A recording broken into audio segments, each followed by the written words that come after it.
Let me paint you a picture. Oh, welcome to my city. Skrewston, Texas, baby. Houston. Anyways, it's 2021. Office buildings are half empty. Zoom calls replace conference rooms. Every CEO in America is telling their board, we're going hybrid, which is corporate speak for we don't need as much space anymore. The buildings are still there.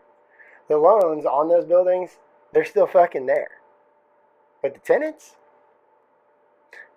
gone. And here's where it gets interesting. The banks, right? The ones who wrote these CMBS loans, commercial mortgage-backed securities, they read the room. They started pulling back, stopped refinancing, stopped lending on new office deals, regulatory pressure, capital requirements, call it what you fucking want. Big banks quietly started walking away from commercial real estate, especially the office market. So, who stepped in to fill that gap? You got it. Shadow lenders, private credit funds, fucking guys in suits managing billions of dollars for pension funds, insurance companies, and endowments, promising higher yields with lower fucking volatility than public markets.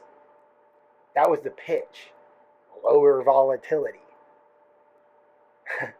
We're about to talk about how that pitch aged. Bloomberg on the track.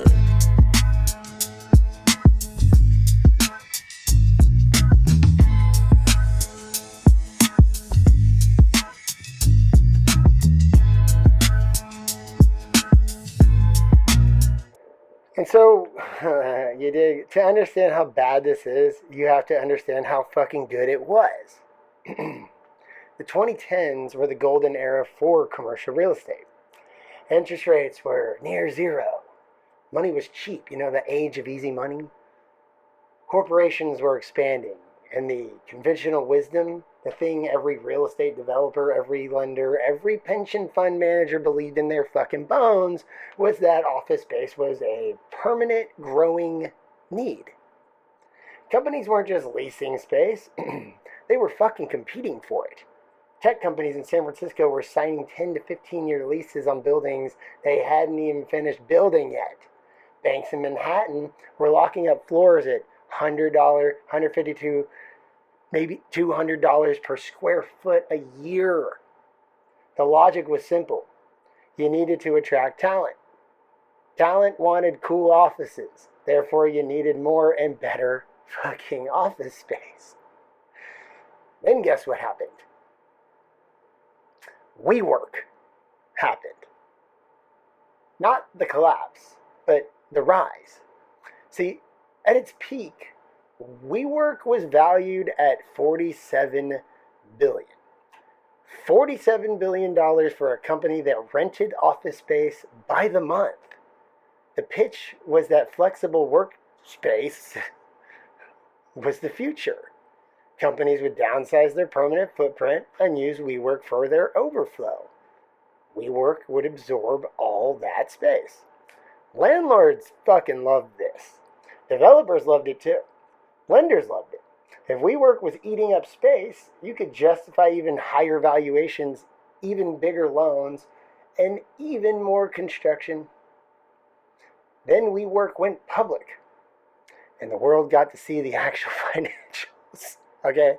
They were burning through cash at a rate that made absolutely negative sense. The business model, long-term leases, short-term subleases, meant they owed billions and billions of dollars in rent they'd need to cover even if their own tenants left. The IPO collapsed. The $47 billion valuation became $8 billion bankruptcy. You dig? And suddenly, the question nobody wanted to ask out loud became unavoidable. If WeWork's model was a disaster, What does that say about all the office demand it was supposedly absorbing? Well, COVID answered that fucking question brutally, completely, and basically permanently. So here's the number that nobody in mainstream finance wants to talk about.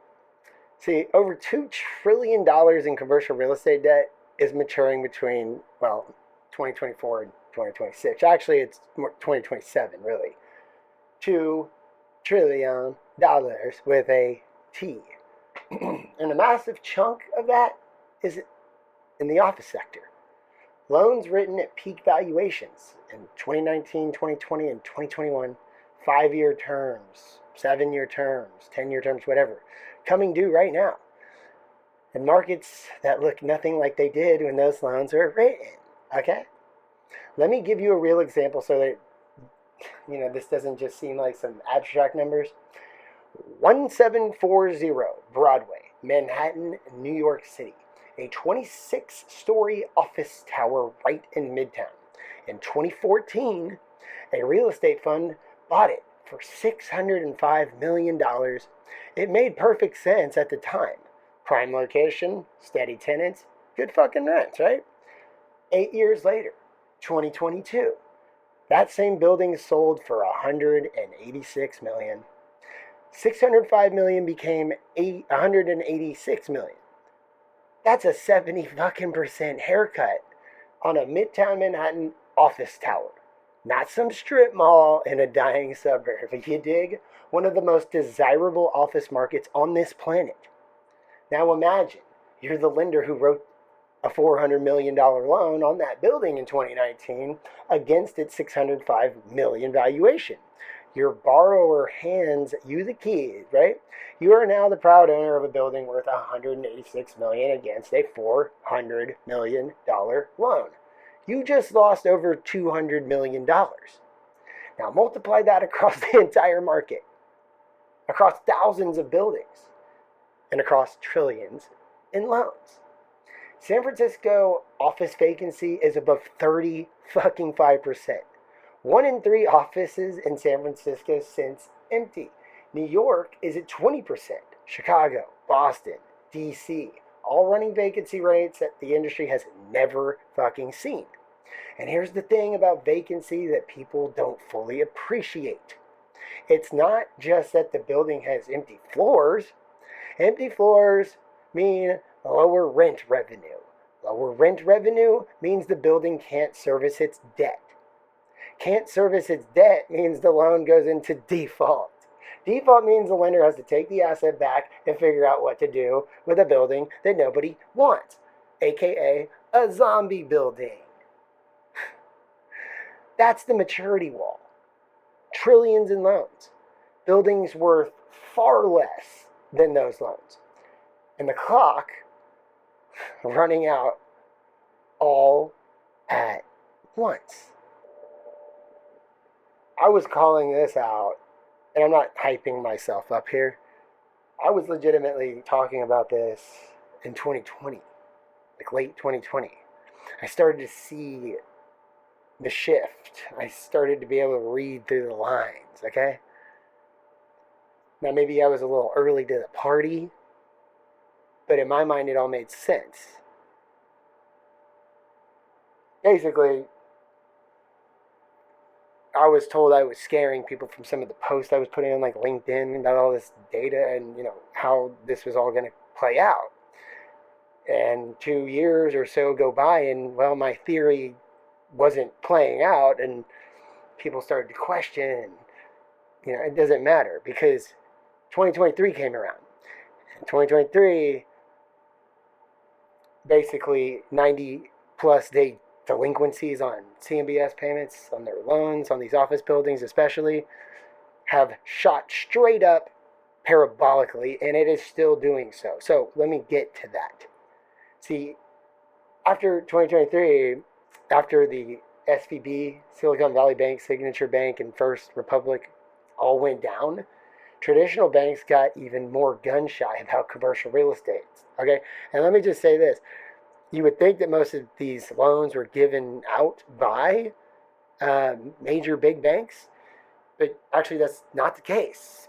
A majority of them are handed down through regional banks for reasons. And basically, it's because regional banks tend to know their markets or submarkets better than a national giant bank, right? Anyways, so again, traditional banks got even more gun shy about commercial real estate. Regulators tightened capital requirements. Banks had to hold more reserves against commercial real estate exposure. So the borrowers who needed to refinance had nowhere to fucking go except for private credit. Private credit is a broad term, okay? It covers direct lending funds, business development companies, right? Real estate debt funds, essentially any pool of capital that lends money outside the traditional banking system. No deposits, no federal insurance, very little regulatory oversight compared to a fucking bank. These funds raised hundreds of billions of dollars over the last decade. The private credit market grew from roughly $500 billion globally in 2012 to over $1.7 trillion by 2024. That growth was mostly powered by institutional investors, pension funds, insurance companies, sovereign wealth funds, chasing yields they couldn't get from bonds, because we all know bonds are basically imploding right now. See, and private credit delivered for a while. While rates were low and real estate was appreciating, the returns were real. That pitch held up. But here's what they're doing in the background, okay? They were lending against office buildings, taking on loans banks wouldn't touch, writing new debt at valuations that still assumed the pre-COVID world. You dig? And they were doing it with less due diligence, less oversight, and more confidence than the situation actually called for. Brookfield, one of the largest real estate companies in the world, it's a REIT, Real Estate Investment Trust, defaulted on a $784 million building in Los Angeles, okay, in office loans in 2023. Not some fly-by-night developer. This is Brookfield we're talking about here. One of the most sophisticated real estate operators on planet Earth looked at their LA office portfolio, looked at the math and said, yep, we're not paying this back. Columbia Property Trust, another major player, defaulted on $1.7 billion in office loans across 7 buildings in New York, San Francisco, and Boston. These aren't small operators making rookie mistakes at all. These are the people who are supposed to know what they're fucking doing, and they're walking away. Which tells you everything about what the actual numbers look like behind the closed doors. You dig? And so now here's a layer most people skip entirely. And, well, it is important. A lot of commercial real estate debt doesn't sit on a single lender's book. It gets packaged up, sliced, sold to investors as bonds. This is called CMBS, Commercial Mortgage-Backed Security. Sound familiar? Because it fucking should. This is the same basic structure that blew up in 2008 with residential mortgages. You take a bunch of loans, you pull them together, sell pieces of that pool as bonds with different risk levels. The top slice is supposed to be safe. The bottom slice takes the first losses. The office CMBS market is now in serious trouble. Delinquency rates on office CMBS loans have climbed from under 2% in 2022 to pushing 10% or higher in 2025, because now I believe it's at 13.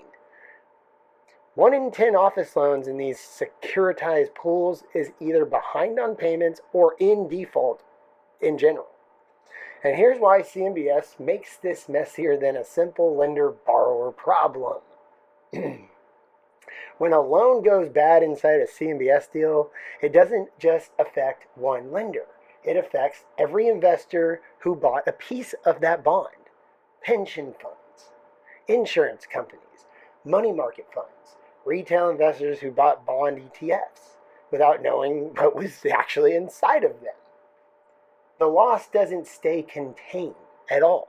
It radiates outwards through the bond market specifically, but investors who thought they owned safe, rated bonds find out those ratings were based on valuations that just no longer fucking exist, okay? The rating agencies are already starting to downgrade CMBS deals with heavy office exposure. When bonds get downgraded, institutions that are required to hold investment grade paper have to sell. Forced selling drives prices down even further. More downgrades, more forced selling. This is how a localized real estate problem becomes a financial markets problem. And so here's where things get a little dangerous for people who've never thought about office buildings in their life. Private credit funds are not like stocks, okay? You can't pull your money out tomorrow. These are illiquid investments, locked up for years. And they're not marked to market every day. They're marked to model. The fund manager decides what the assets are worth based on their own assumptions, their own spreadsheets, right? Not what someone would actually pay in the open market today. So on paper, everything looks fine. Smooth returns, low volatility. Exactly what the pension funds and insurance companies were promised. Until it doesn't. When enough loans go bad, when enough office owners had hand back the keys, the fund has to write down the value of those assets, right? And when that happens, investors panic. They want out. But here's the problem. The fund can't pay them. The money is locked into the buildings. You can't liquidate a skyscraper in a week. You can't sell a distressed office portfolio at any price in a frozen market. The investors are stuck. We already saw the preview. See, in late 2022, Blackstone's non-traded real estate income trust, BREIT, had so many investors trying to redeem at the same time that Blackstone had to cap withdrawals. They're doing that right now again with the AI situation, okay? You dig? They limited redemptions to 2% of net assets per month. Billions and billions of dollars frozen. Investors who thought they could access their money, well, they fucking couldn't. That was 2022, before the maturity wall hit. Before the wave of defaults that we are seeing now. The 2022 BREIT situation was just a tremor. What's coming is a fucking earthquake.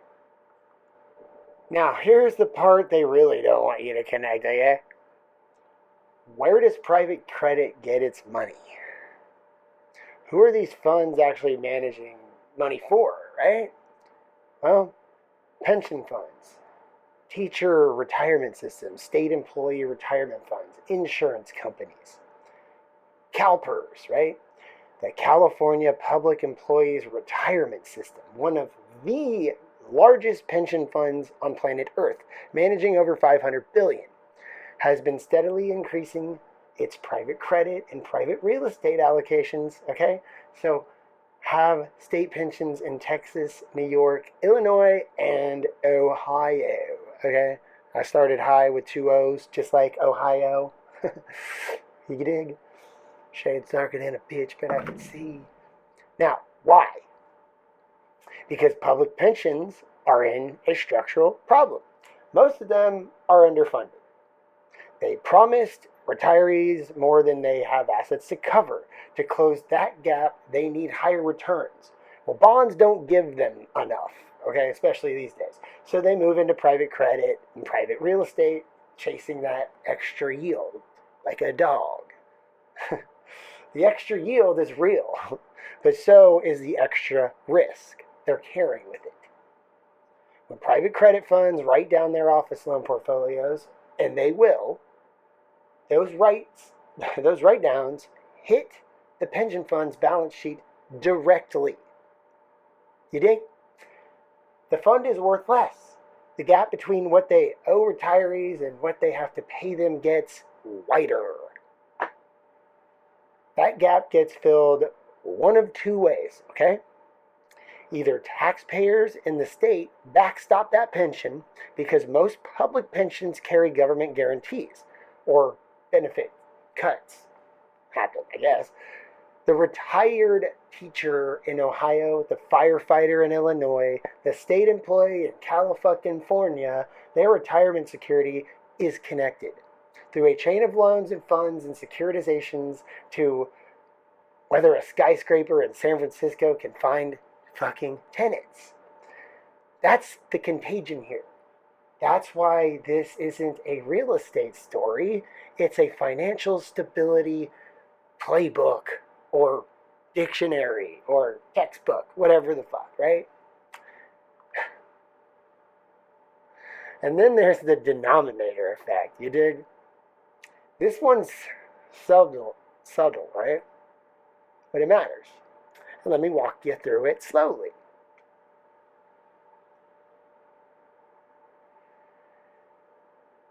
Say a pension fund has $100 billion total, right? Their target allocation is 10% in real estate. That's $10 billion if you can do math. Everything's balanced. Now the office market crashes. Their real estate holdings drop 40% in value. So now that 10 billion is worth 6 billion. Real estate went from 10% to real estate went from 10% of the portfolio to 6%. They're underweight real estate relative to their target. To rebalance, they have two options. Buy more real estate to get back to 10%, but in a frozen market with no liquidity, that's fucking impossible. Or shrink the rest of the portfolio so that the 6 billion represents 10% again. But to shrink the portfolio, they have to sell something. And the only thing they can sell quickly is liquid assets, meaning stocks and bonds. So falling office buildings trigger institutional selling in the stock market. Okay? You dig? Why do you think I've been talking about this so much? Your 401k takes a hit because a skyscraper in Manhattan can't find a tenant to pay its fucking rent. The whole system is wired together. That's the denominator effect. And it's not theoretical, I promise you this. It happened in 2022 when private asset write-downs forced institutional selling across public markets. We're going to see this again. Cheers. Frank Pizza behind me. One of the best late night pizza spots in Screwston, Texas, baby. Okay, just want to let you know. So, anyways, not all markets are the same, right? So let's break it down a little bit, right? So I'll start with San Francisco. Okay, San Francisco is the worst of it. 35% plus office vacancy. The tech exodus is real, right? Companies that moved in during the 2010s boom are either gone or dramatically reduced. The city has added homelessness and crime concerns on top of remote work trends. Some buildings in San Francisco are being listed at prices that would have seemed impossible fucking 5 years ago. Tens of millions of dollars for buildings that went for hundreds of millions of dollars, right? New York, right? New York is a tale of two markets, right? Midtown Manhattan has significant vacancy. The 1740 Broadway situation is not unique. The Class A trophy properties, like, the newest buildings with the best amenities, yeah, they're still leasing. Companies that kept offices went up market, right? They're in 50 floor plus gleaming towers, not 1970s buildings with bad HVAC. The pain in New York is concentrated in older, less desirable buildings. Those are the ones defaulting. But that is not just taking place in New York, that's taking place across the board. New York just being the biggest city, right? So, anyways, you got Chicago, Boston, Washington, D.C., right? All running 15 to 20% vacancy. Different drivers, though, right? Chicago has corporate relocations out of Illinois. DC is tied to government headcount, and Boston has some kind of fucking biotech strength offsetting office weakness, I guess. But the trend line points the same direction everywhere. Secondary markets, the Atlantas, the Nashvilles, the fucking Austins are actually in somewhat better shape, which is wild to think about. Companies that left expensive coastal cities moved to these markets. Some of them are seeing real office demand, but they're also smaller markets with less liquidity. So when a major tenant leaves, it hits fucking harder. You dig? The geography matters because loan exposure is concentrated where damage is worse. The biggest loans written against the most expensive buildings in the most expensive markets, all right, are now the biggest problems. Okay, so where does this end? You dig? Like, where does it actually end? You have three scenarios, okay, and I'll tell you which one I think we're actually heading towards. Scenario number one, the typical extend and pretend. Lenders keep rolling loans, keep pushing maturities outwards, keep pretending that buildings are worth what the spreadsheets say they're worth. This has been the dominant strategy for, I don't know, 2 years, probably longer than that, honestly. The banks and private lenders have been doing this quietly. Granting extensions, modifying loan terms, avoiding the official default that would force a write down, right? It's running out of road. You can extend a loan once, maybe twice, but the underlying math doesn't get better just because you wait. Vacancies aren't filling, rents are not recovering, and the interest on these extended loans keep accruing. Every month you extend is another month of interest you're not actually getting paid. Make sense? Cool.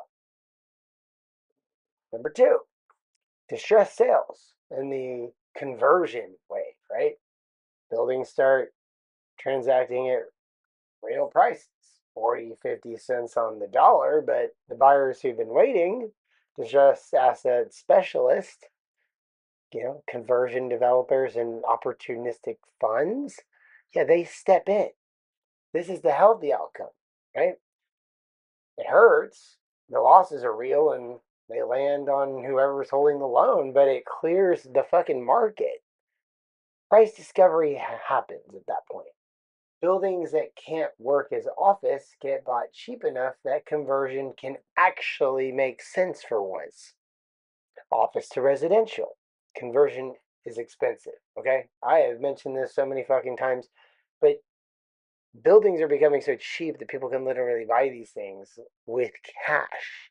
They don't need a loan. It's some of these prices. It's crazy. So, office to residential conversion is expensive, right? Depending on the building, it costs $100 to maybe $300 per square foot to gut and redo as apartments because you can't just turn an office building to a residential building that easily. They have to have, residential buildings have to have openable windows, right? You got to redo the plumbing so each unit has their own bathroom and water and all that. That's not cheap by any means whatsoever. And the problem, which isn't, I guess it's sort of clearing itself, was before, okay, talking a couple years ago, to do that, you'd have to take out a construction loan, okay, when interest rates were higher than they are now. Now, doing that when building prices still hadn't fallen to where they are currently, it didn't make sense to do it. Now it's starting to make more sense to do it. If you can buy a building in cash, right? Well, that just takes away any more pain you'd have to take out on a construction loan or however you want to structure it. But that's what I'm getting at.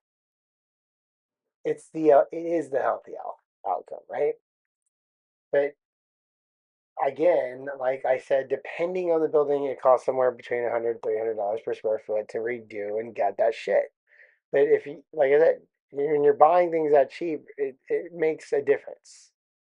Cities that want to encourage conversion are offering tax incentives, for this stuff, expedited permitting situations and zoning flexibilities.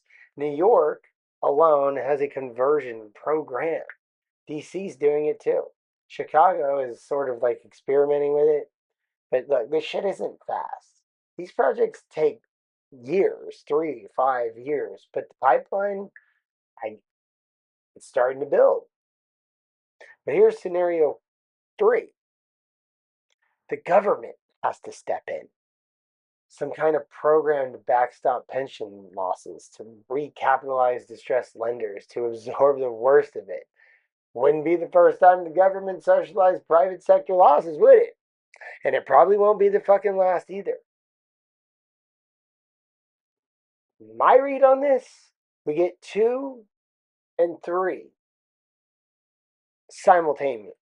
Simultaneously, sorry. The distressed buyers are already circling, right? They've been raising capital for years, waiting for prices to get real. The moment lenders accept reality and start selling, those buyers move, okay? And if the pension losses get bad enough, some form of government support would most likely fucking follow. The conversion story is the most interesting long term play, though. The buildings are there, the infrastructure is there, major cities desperately needing housing. The buildings that survive the cycle will be the ones that find a new purpose. For investors, differentiate everything, okay? If you're in a private credit fund or a non traded REIT, real estate investment trust, you need to know what's actually in it. Not the marketing deck, the actual fucking loan book, the ledger. What percentage is office in these blocks, right? What vintage are loans? Have they been extended and pretended? Most people have no clue. Even the ones you think that would, they don't. If you're in public REITs, don't let commercial real estate is bad paint the whole category, because industrial REITs, warehouses, logistics, data centers, shit like that, are in a completely different universe. They're the only ones that are actually performing well. Like they're everything else. I'll pull it up in a second, but yeah, different universe. Data center REITs, residential REITs. The sector is non-monolithic. Office is the problem. Not everything that touches, a building, right? And if you're just a regular person with a 401k, you can't fully avoid this either. That's the problem. But you can be aware of it. You can understand why decisions made in boardrooms about office leases cascade into your retirement account. The office market didn't collapse because people started working from home, okay? It collapsed because for a decade, an entire industry, developers, lenders, pension managers, rating agencies built their models on an assumption that turned out to be very incorrect. Okay? That people would always need offices, that demand would always grow, that buildings would always be worth more tomorrow than today. COVID didn't create the fragility of this, okay? You dig? It fucking revealed it. And now the bill is coming due. Not quietly and not contained. Through CMBS bonds and private credit funds and pension allocations. all the way down to people who never thought about a commercial real estate loan in their lives. $2 trillion in debt doesn't just disappear, it lands somewhere. Make sure that you're not the last one to know where the fuck it lands. You dig? I hope that was helpful. If you got anything from this video, do those YouTube things. Show some love. Like the video. Subscribe. Drop a comment. Love to talk to anybody about this stuff who's interested in it. And if you stayed till the end of this video, got something out of this, pull up to the Bag Brigade Discord community. It's where currently, like, where most of everything takes place. It's a community that has been organically built for the past 6 years. It's not a public community. It's private, but it's also free. But not just anybody can get in. I mean, we do put up guardrails, right, for reasons.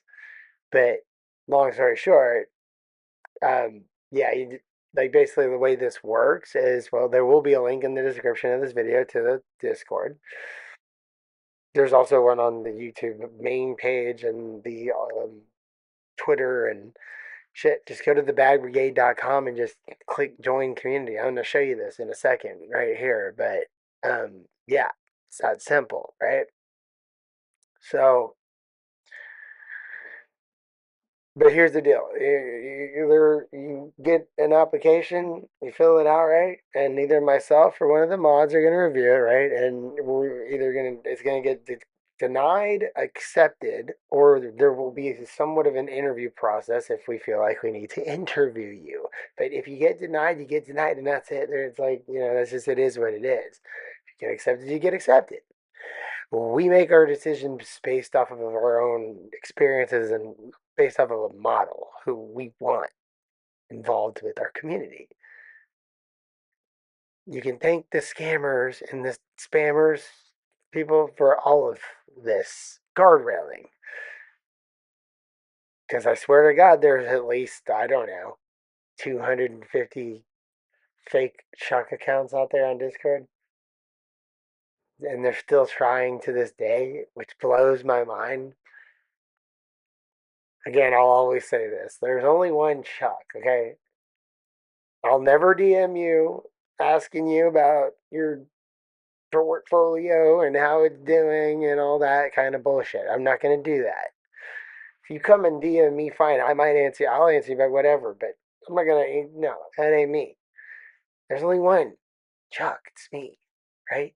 So these scammers and these spoofers, or whatever they want to call themselves, I'll tell you this, and I say this every time because y'all got another thing coming, or if you haven't already got it, right? Because before they cross me, they're gonna nail me to it.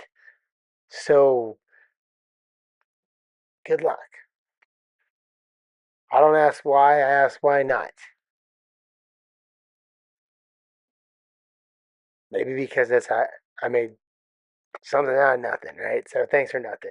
Anyways, if you want to join, fill out the application. I hope that you did get something from this video. I really do.